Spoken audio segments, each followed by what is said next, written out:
Have you ever heard that comforting saying, all religions are just different paths up the same mountain? Oh, absolutely. It's everywhere. It sounds so incredibly inclusive, doesn't it? A beautiful sentiment suggesting, a universal unity in our spiritual journeys. It does. It offers a sense of harmony that I think many of us deeply crave in a complex world. But what if that very idea, as appealing and widespread as it is actually, well, a dangerous oversimplification? Hmm. What if, in our desire for unity, we inadvertently lose sight of profound, crucial differences? It's a powerful thought, isn't it? Mm. And one that resonates deeply with many seeking common ground, maybe a vision of global peace. Right. Yet it's precisely this sentiment that is at the heart of our deep dives today and the argument it seeks to challenge. Exactly. Today we're taking a deep dive into the compelling thesis of religious scholar Stephen Prothero, particularly from his book, God Is Not One. A provocative title in itself. Yeah, it really is. He argues that the great religions of the world are fundamentally different. They're not merely variations on a theme or like different cultural expressions of an identical core truth. Okay. Instead, Prothero contends that they offer unique diagnoses of the human condition and prescribe distinct solutions to humanity's most pressing problems. So different problems, different answers, not just different window dressing. Precisely. And to truly unpack this provocative idea, we've gathered a remarkably rich and diverse stack of your sources. Yeah, this looks fascinating. We're talking ancient wisdom from texts like the Bhagavad Gita and the Tao Te Ching, mystical Christian writings from figures like St. John of the Cross and St. Teresa of Avila. Some heavy hitters there. Definitely. Vibrant indigenous spiritual narratives like from Black Elk, and even modern philosophical and spiritual works. Authors like Viktor Frankl, Eckhart Tolle, and the challenging perspectives of James Baldwin. It's a real feast for the mind and spirit, isn't it? It really is. Quite a spread. Our mission today is clear. We want to explore these rich materials, highlight the unique problems each tradition identifies, and the distinct solutions it offers. Okay. Crucially, we want to understand why appreciating these differences, rather than, flattening them into a comforting but perhaps inaccurate sameness, is vital for fostering a truly healthy, multi-religious world. So getting beyond just superficial agreement. Exactly. We're really on the hunt for those aha moments, the surprising facts and profound insights that illuminate the true nuances of humanity's incredibly diverse spiritual quest. It's about moving beyond a superficial kind of tolerance, right? Which might just ignore differences. Yeah. To a deeper, more informed respect. One that genuinely understands and values the unique contributions of each worldview. Informed respect. I like that. It's about recognizing that diversity isn't just aesthetic, it's fundamental. That sounds like a journey worth taking. So let's unpack Prothero's core argument first. He challenges this widely held notion, this all paths lead to the same mountain peak. He sees it as problematic, even dangerous. Why is this idea, which feels so benign and well-intentioned, potentially harmful in his view? Well, what's truly insightful here, and Prothero explains this in God Is Not One, is that while that different paths up the same mountain, metaphor certainly appears inclusive. It does. And it offers a comforting vision of unity. It can actually be, in his words, dangerous and disrespectful. Dangerous and disrespectful. Wow. Why? The danger lies in its implication of a universal, undifferentiated goal for all religions. It sort of suggests that the rich, specific practices, beliefs, the complex histories of each tradition, they're merely cultural packaging. Like window dressing. Exactly. Window dressing for the same core truth. And this inadvertently, maybe unintentionally, erases the very heart of what makes each faith distinct, meaningful, and deeply cherished by its adherents. It prevents us from truly seeing them as they are, on their own terms. I can definitely see how that could feel dismissive. And he emphasizes the importance of humility in this discussion, right? It seems like a call to step back from our own assumptions. Precisely. Prothero suggests that genuine belief in a god or goddess worthy of the name should humble us. Okay. This perspective reminds us that, quote, he or she or it must surely know more than we do about the things that matter most. That's a powerful quote. It is. And this isn't just a theological point, it's methodological too. This humility encourages a deeper, more respectful engagement with each tradition on its own terms. Right. Rather than trying to force it into our own preconceived syncretic framework, it's a call to truly listen, to learn without judgment, and to understand a tradition from the inside out, Instead of imposing our own template onto it. Exactly. I think that's a crucial point. looking beyond just the vocabulary, because many traditions might use words like love, peace, or truth. Sure, common words. But that doesn't necessarily mean they define or achieve them in the same way, or that those concepts function identically within their larger belief system. That's a really good point. The words might be the same, but the underlying grammar of belief can be radically different. The underlying grammar of belief. I like that phrasing. Yeah, we absolutely need to look beyond surface similarities. Consider Aldous Huxley, for instance. Michael Pollan notes in How to Change Your Mind that Huxley championed the perennial philosophy. Ah, yes, the idea of a common core. Right. Suggesting at the base of all the world's religions, there lies a common core of mystical experience. Huxley even found that psychedelic experiences, these profoundly altered states of consciousness, they confirmed him in all these ideas, suggesting a universal quality to certain peak experiences. Okay, so a shared experience might exist, but then what happens next? Does that shared experience automatically mean a shared path or a shared ultimate reality? Well, that's the question, isn't it? Yeah. If we connect this to the bigger picture, even a common core of mystical experience doesn't negate the vastly different systems built around it. Systems matter. They really do. Joseph Campbell, in The Power of Myth, explored this territory deeply.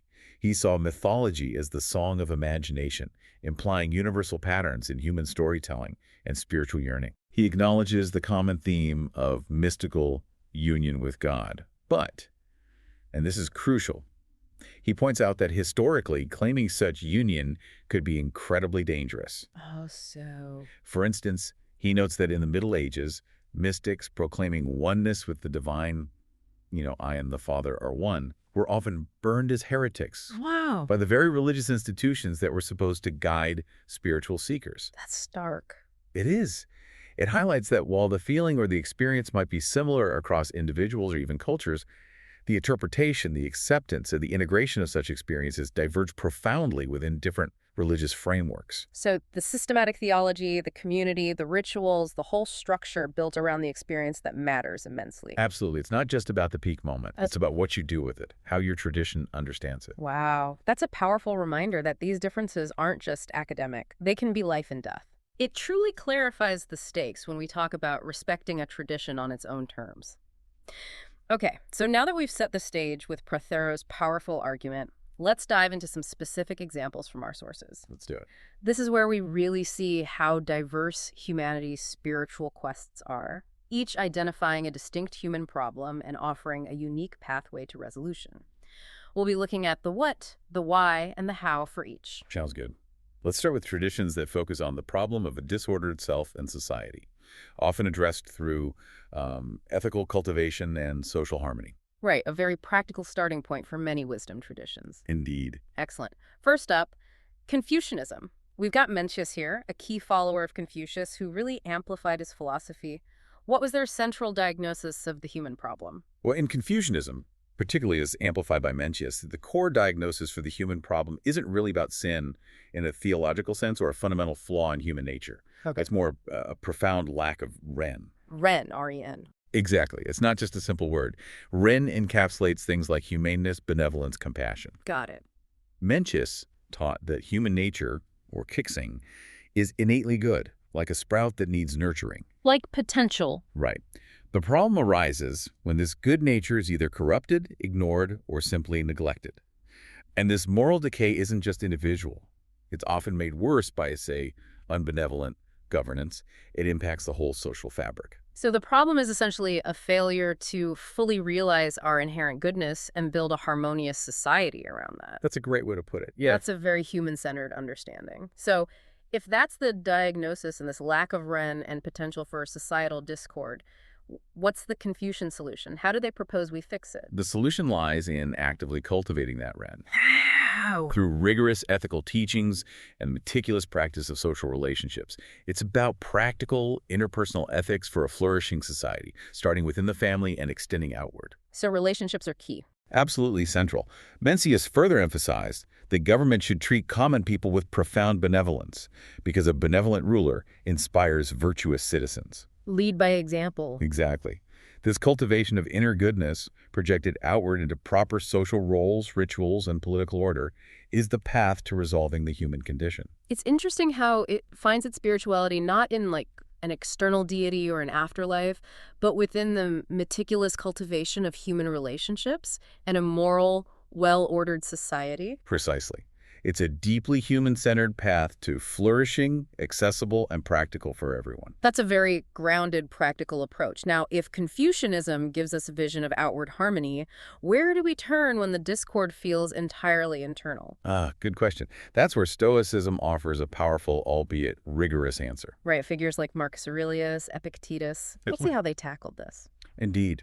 For Stoics, the diagnosis is that our suffering often stems not from external events themselves, Okay. but from our internal reactions to things outside our control and our desire for those things to be other than they are. So we cause our own turmoil? In large part, yes.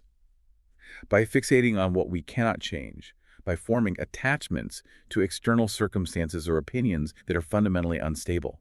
As Marcus Aurelius put it in Meditation, something like, "You have power over your mind, not outside events. Realize this, and you will find strength."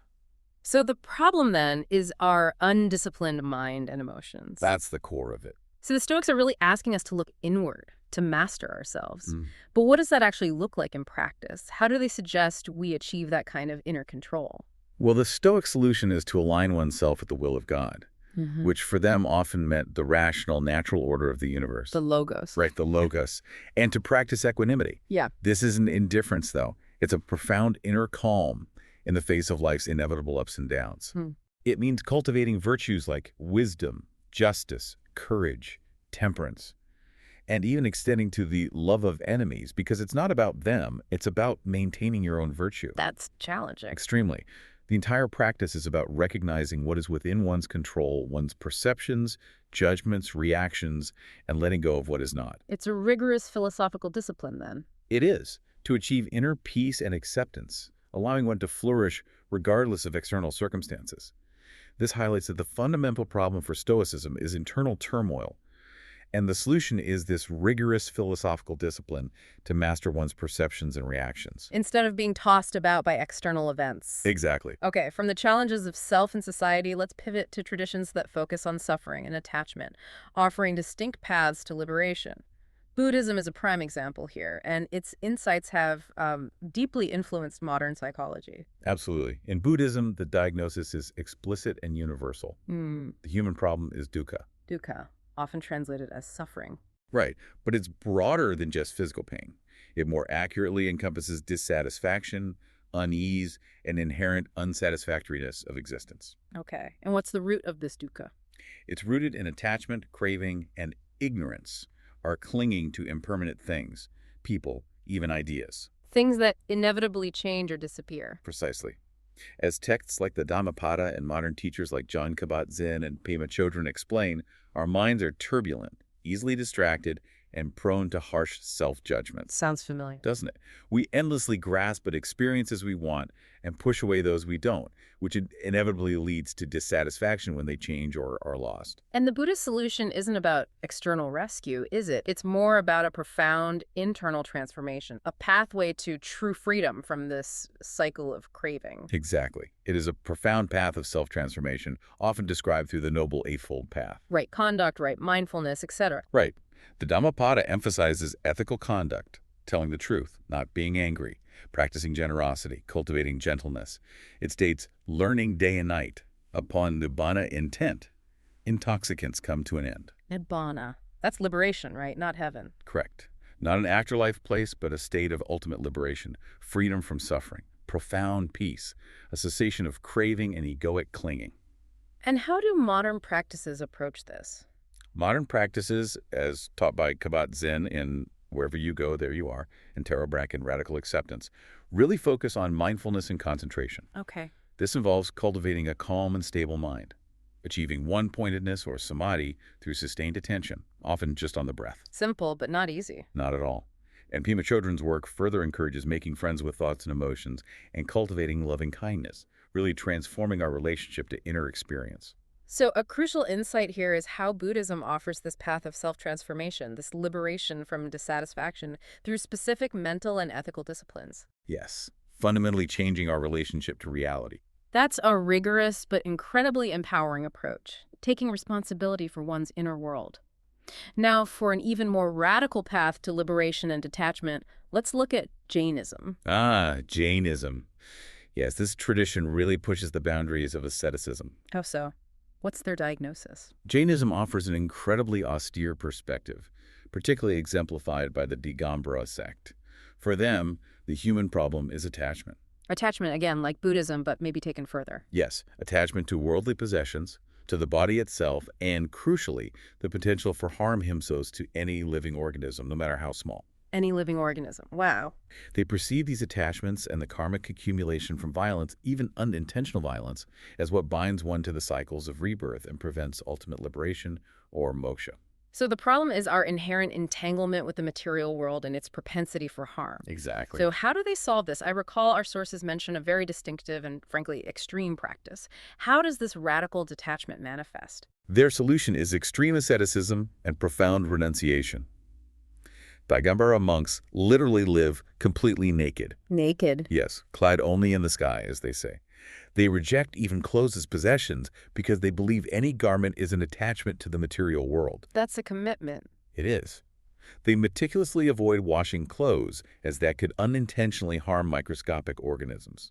Their only concession to possession might be a peacock whisk. A whisk? Yes, which they use to gently brush insects away from their path, minimizing unintentional violence, ahimsa, to any living thing. Ahimsa, nonviolence, taken to an extreme. Absolutely. This is a severe form of non-attachment and non-violence aimed at attaining moksha, their ultimate liberation from the cycle of rebirth and suffering. So what this reveals is a really radical approach to nonviolence and detachment, illustrating just how deep the commitment to a specific solution can be. It fundamentally reshapes one's entire life based on that core principle. It truly pushes the boundaries of what we might consider spiritual practice. Okay. From paths of ethical cultivation and liberation from suffering, let's now turn to traditions that pinpoint the problem as a fundamental separation from God. Right. And they seek union through divine grace.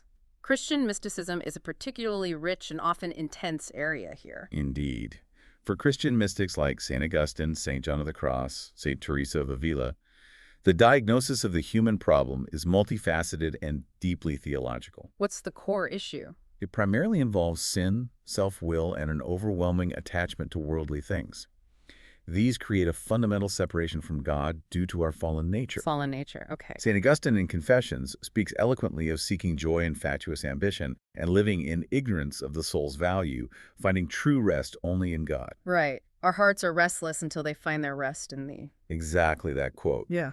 St. Teresa in Interior Castle also alludes to this struggle of our souls being separate from the divine, like a castle where the king resides in the innermost chamber, but the soul is lost in the outer rooms. So their solutions involve a deep, often arduous internal journey, a profound transformation that feels almost violent in its intensity sometimes. That's a very accurate observation.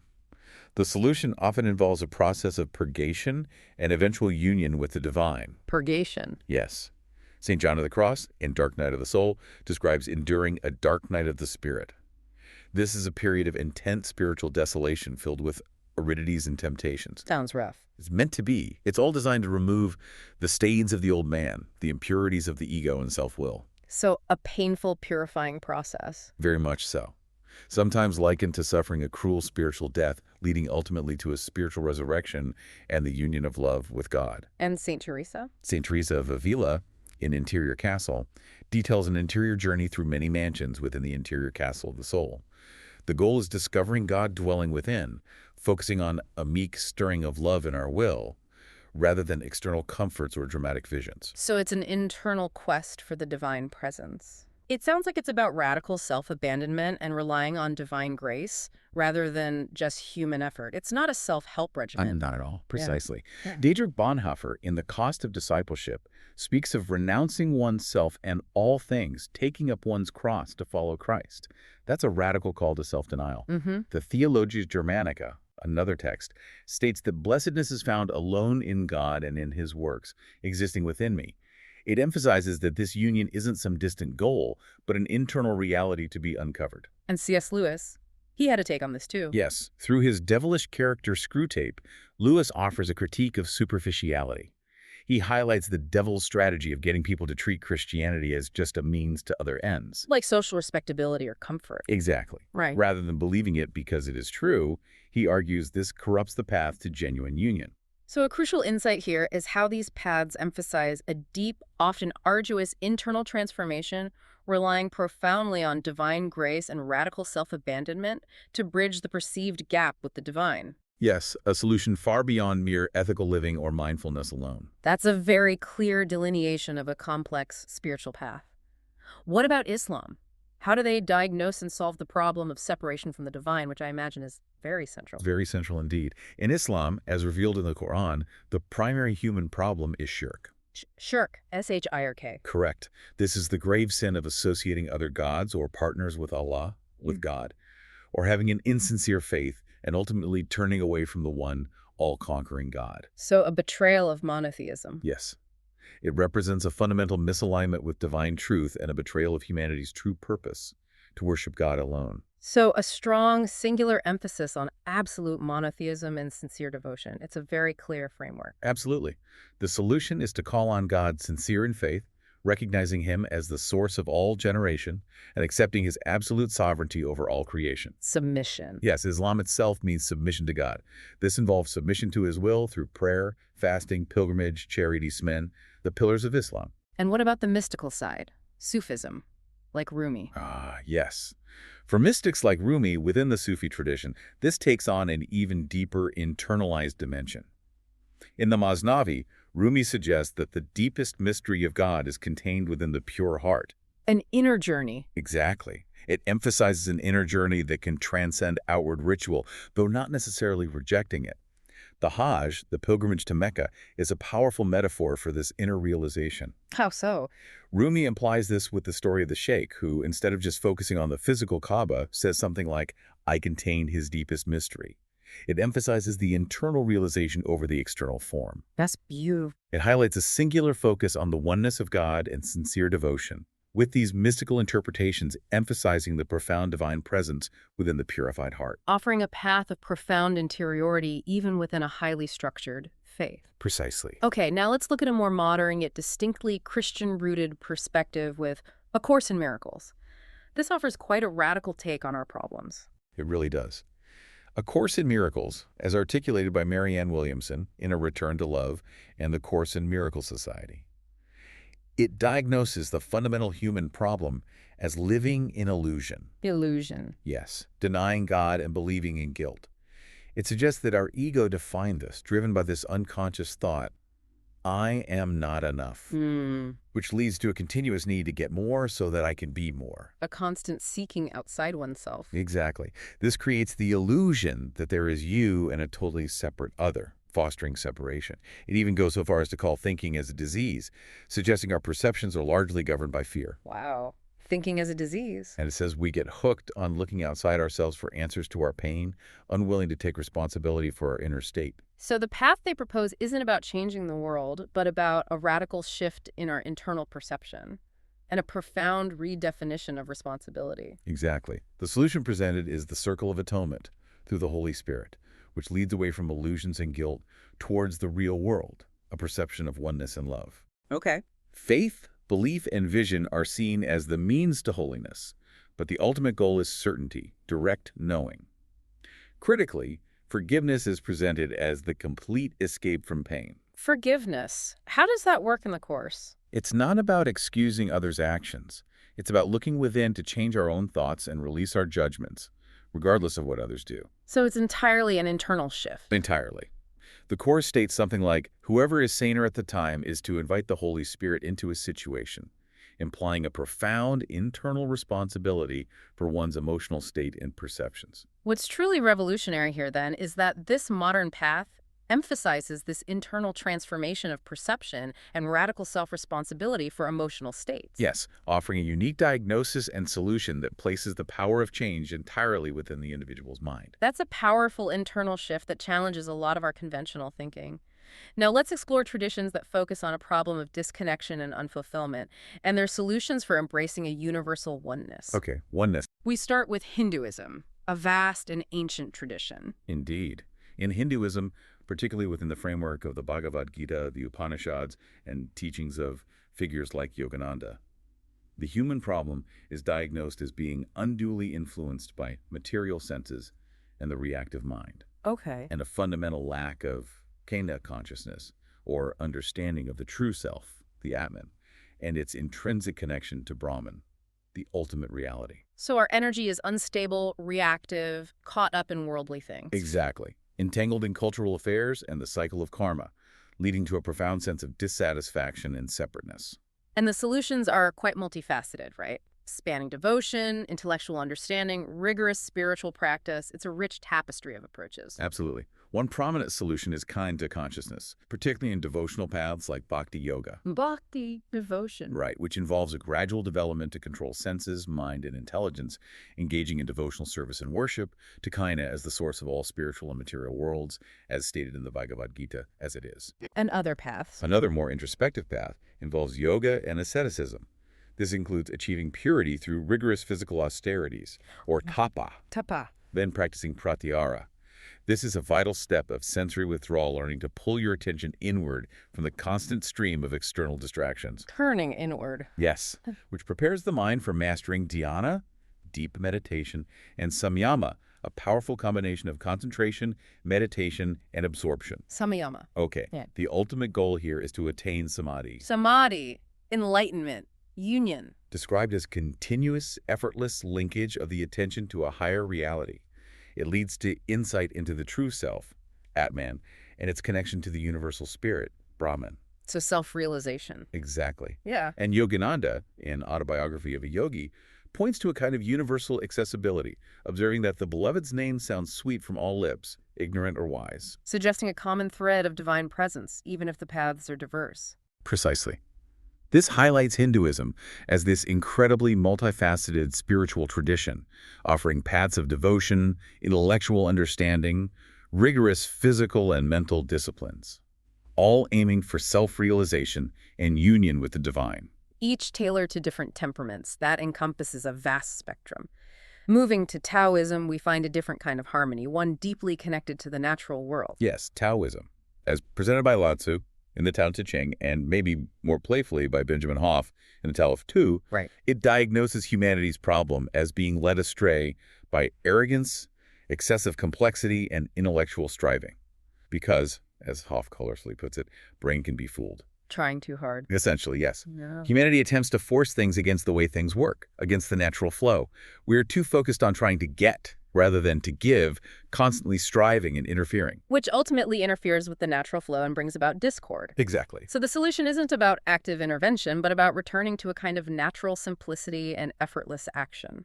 Precisely.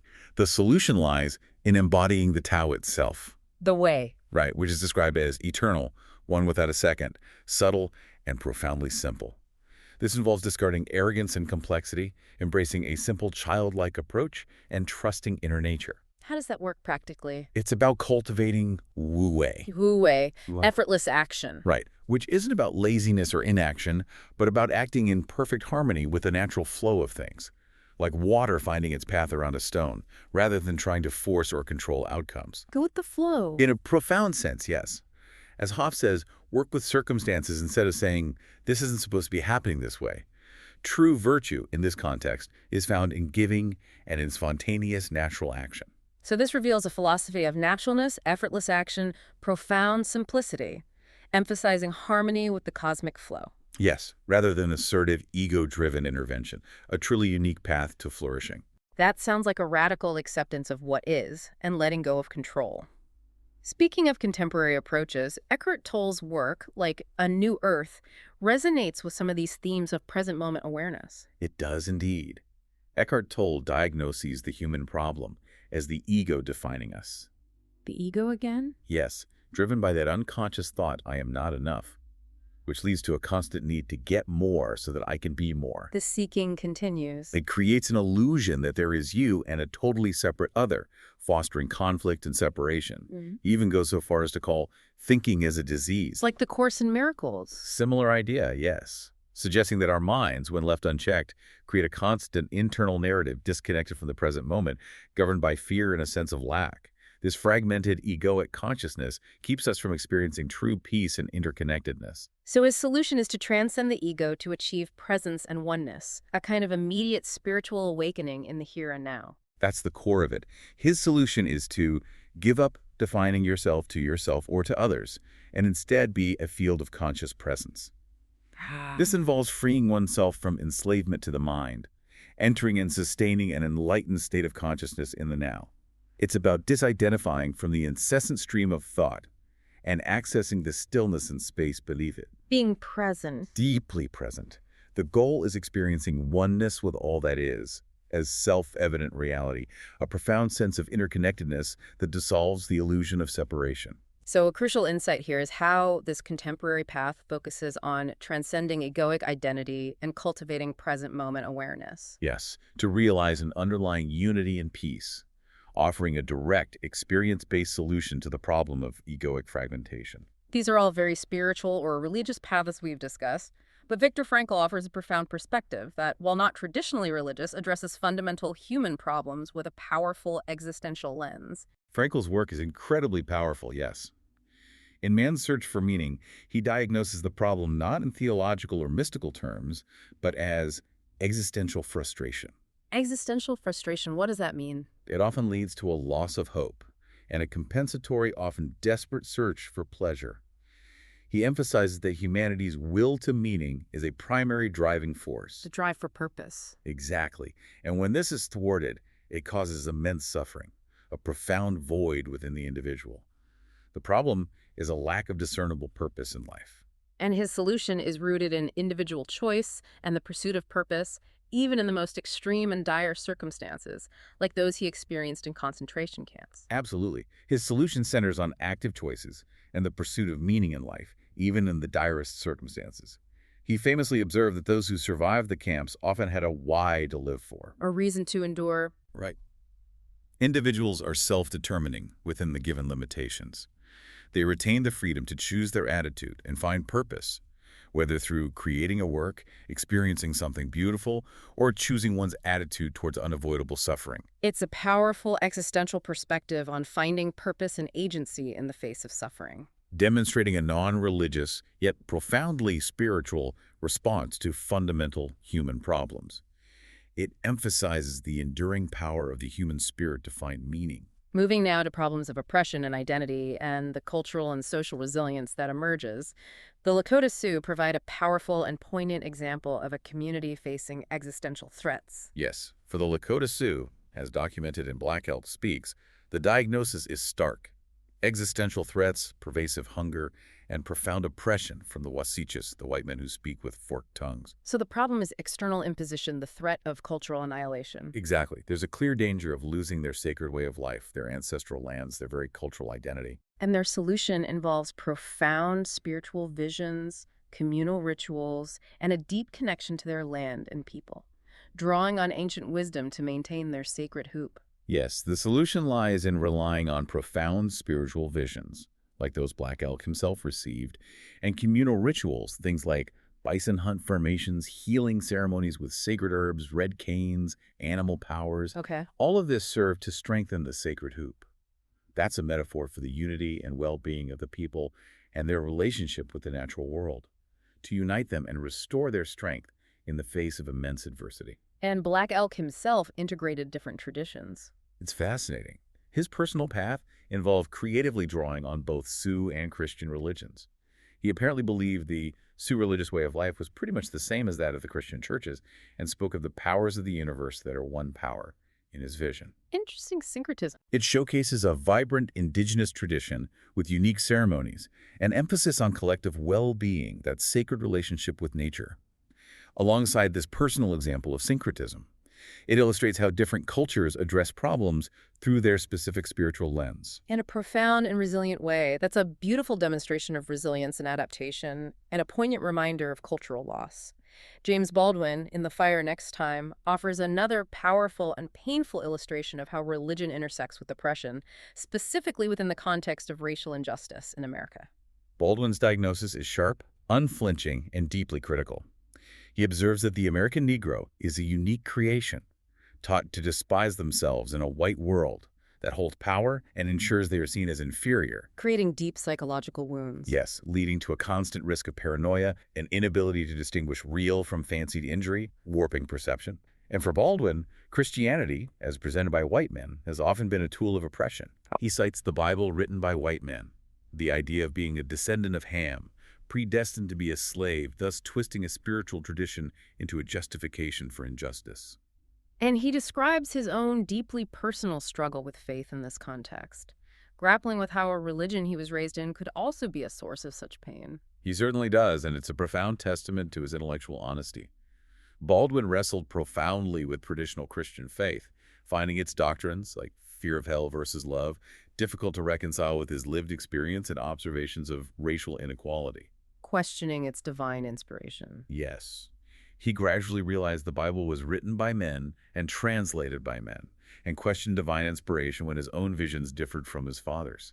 He found a zest and a joy and a capacity for facing and surviving disaster within the oppressed Black community itself, a strength forged in adversity. And the Nation of Islam offered a different path. It did.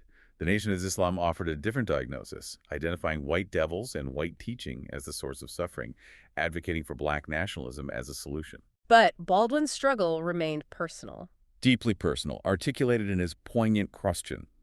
I love a few people, and they love me, and some of them are white, and isn't love more important than color? Wow.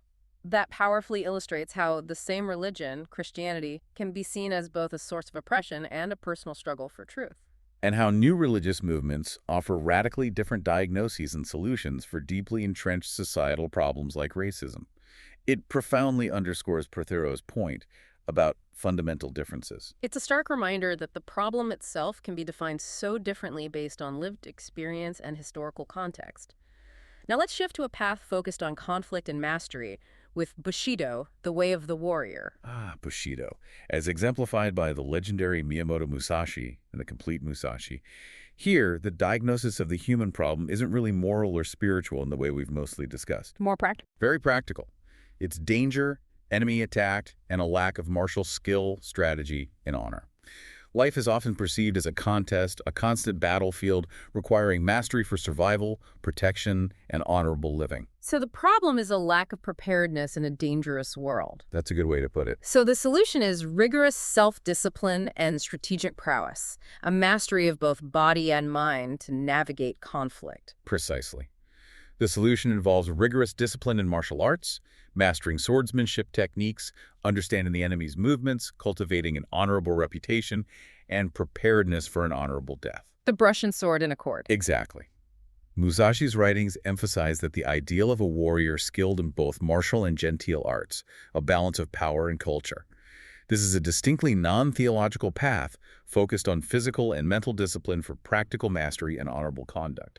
So spirituality here isn't necessarily about the divine or inner peace, but a rigorous ethical framework for navigating a harsh material world. Yes, demonstrating profound internal discipline geared toward survival and honor. That's a very different kind of spiritual quest, focused on earthly mastery rather than divine union, but no less demanding. Finally, let's consider Teilhard de Chardin. The Jesuit paleontologist and philosopher. Right. He offered a truly cosmic and evolutionary perspective. He did.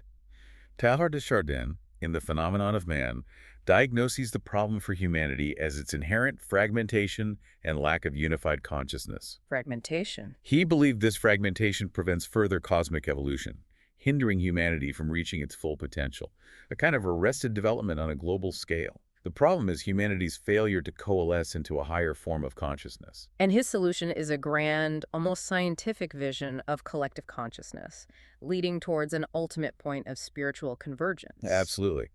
He proposes a progressive unification or synthesis of living reproduction, leading to increasingly complex organisms, from megamolecules to cells to metazoa, and eventually to the emergence of human society itself. Okay. His grand vision is that the thinking layer of humanity, what he called the new sphere, will intertwine its fibers to reinforce them in the living unity of a single tissue, progressing towards an omega point. The omega point. A great being of collective consciousness, a culmination of all consciousness in the universe. So a crucial insight here is how Teilhard de Chardin offers this unique synthesis of scientific evolution and spiritual progression. providing a grand cosmic solution to the problem of human fragmentation, suggesting an ultimate convergence of all life and consciousness into a unified spiritual whole. That's truly thinking on a grand scale, a breathtaking vision for humanity's future. This has been an incredible journey through such diverse diagnoses and solutions. But as we've seen,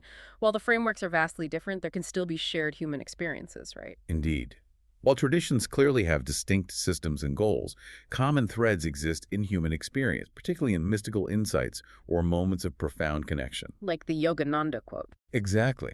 Yogananda's master Mahasaya observing that the beloved's name sounds sweet from all lips, ignorant or wise. That points to a shared sense of the divine's presence, perhaps a universal longing or recognition, even if that beloved is conceptualized and approached differently. And that idea of moving beyond mere faith and belief to a state of certainty, that seems to resonate across some mystical paths too, doesn't it? It does seem to. It's not just about what you think, but what you experience. Right. A Course in Miracles states that faith and belief and vision are meaningful only before the state of certainty is reached. This could be a point of profound resonance across various mystical paths, aiming for direct experiential realization. Beyond intellectual assent or dogma. Exactly. Many traditions, through their various disciplines, seek to move beyond mere belief to a state of direct knowing, where the spiritual truths are self-evident. This brings us back to the idea of a perennial philosophy, suggesting that common mystical core, which Aldous Huxley strongly championed. Yes. Huxley, as Paulin recounts, championed this perennial philosophy, suggesting, at the base of all the world's religions, there lies a common core of mystical experience. And psychedelics confirm this for him? Apparently so. He felt they could unlock universal spiritual insights. Joseph Campbell also explored this, seeing mythology as the song of imagination, implying universal patterns. Right. He recognized the common theme of mystical union with God, but as we discussed earlier, he also critically highlighted that historically, claiming such union like Christ saying, "I and the Father are one," or a Sufi mystic proclaiming oneness, often led to persecution. Burned as heretics. Right. Within Orthodox frameworks. So the experience might be similar, but the institutional interpretation, the theological framework, the acceptance, drastically different, even dangerous, a crucial distinction. Exactly. And this leads us to Ken Wilber's concept of the pre-post fallacy. Okay, what's that? He warns us to be incredibly careful not to confuse different stages of spiritual development. As he notes, some of the transrational and transpersonal stages superficially resemble some of the pre-rational and pre-personal stages. Meaning? Meaning a child's undifferentiated experience of the world and a mystic's experience of oneness might look similar on the surface. Oh, I see. But their underlying cognitive and spiritual complexity are worlds apart. This serves as a critical warning against mistaking superficial similarities for fundamental sameness.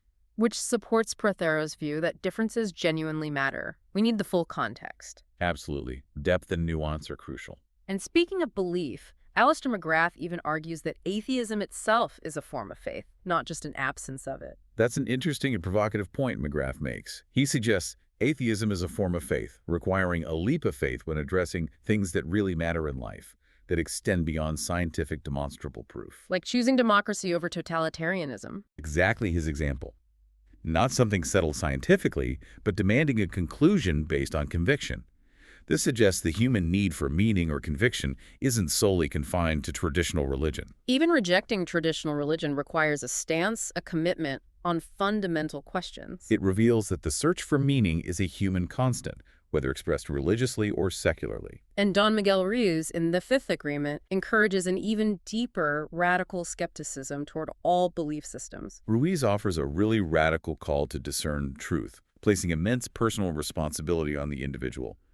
Be skeptical. Don't believe me, don't believe anybody else, but especially don't believe yourself. Don't believe yourself. He argues that much of what we learn and believe from parents, society, religious texts are lies or distortions created by belief systems. His approach highlights the individual's journey to discern truth, emphasizing personal responsibility for understanding one's reality beyond inherited frameworks. Urging a direct, unfiltered engagement with what is true for oneself. This brings us full circle to why understanding these differences, as Stephen Prothero argues, matters so much for our world. Right. It's about more than just a polite tolerance. It's about respectful, meaningful engagement. Prothero's argument isn't about promoting one religion over another or declaring one superior. It's about fostering genuine respect. Informed respect, as you said earlier. Yes, respect that comes from truly understanding another's unique diagnosis and solution. Ignoring these differences, pretending they don't exist, can lead to serious misconceptions and a failure to address real issues effectively. Like with Baldwin's experience. Exactly. A superficial understanding of Christianity could be tragically used to perpetuate injustice, whereas the Nation of Islam offered a starkly different, culturally specific path to addressing that injustice. You can't truly engage, you can't build authentic bridges if you assume their deepest problems and most profound solutions are the same as yours. So treating all paths as the same also risks distorting the traditions themselves, stripping them of their unique identities and historical significance. Absolutely. We risk distorting the tradition, forcing it into a mold that doesn't fit. Charles Taylor suggests in Our Secular Age that liberalism, while growing out of Christianity, can increasingly distort it by reinterpreting its core tenets to fit modern sensibilities, sometimes losing original meanings. Okay. Understanding the specific nature of different solutions, like, say, the yogin's methodical path to perfect Buddhahood by dissolving gross energies versus the Confucian's ethical cultivation for social harmony, that understanding enriches our appreciation for human ingenuity. Appreciating the diversity of human responses to universal questions. Recognizing the genius within each distinct approach. Precisely. And ultimately, this appreciation of diversity offers a fuller, richer understanding of humanity itself, doesn't it? It reveals the depth of human ingenuity in the face of the unknown. It truly does. Each religion offers a unique lens, a different set of tools, a distinct map for navigating existence. To truly grasp human fullness, the vast potential and varied expressions of the human spirit, we need to appreciate this rich tapestry. Not reduce it to a single monochrome thread. Exactly. The sheer variety, from the severe renunciation of Dicambra Janes to the cosmic optimism of Teilhard de Chardin, speaks to the multifaceted human spirit and its enduring, diverse search for meaning, purpose, and connection. Recognizing these differences allows us to see the depth, the particular genius, the profound wisdom inherent in each tradition. Fostering not just tolerance, but genuine intellectual and spiritual respect. And that, my friends, brings us to the end of another deep dive. Wow, that was quite a journey through the sources. It really was. We've explored how Stephen Prothero challenges the notion that all religions are one, arguing instead that they offer distinct diagnoses of the human problem and profoundly different solutions. From Mencius to St. John of the Cross. From James Baldwin to Musashi. From Teilhard de Chardin onwards. Each provides a unique and powerful response. It's clear that humanity's spiritual landscape is far more intricate, dynamic, and beautifully diverse than a simple, different path, same mountain metaphor allows. And recognizing that complexity is surely a step towards deeper understanding. So here's the final thought for you to take away. If the profound diversity of human religious experience shows us that there isn't just one path, but many, each with its own intricate logic and profound wisdom, what new questions does that raise for your understanding of truth, purpose, and how we can truly live together in a world teeming with such rich and complex differences?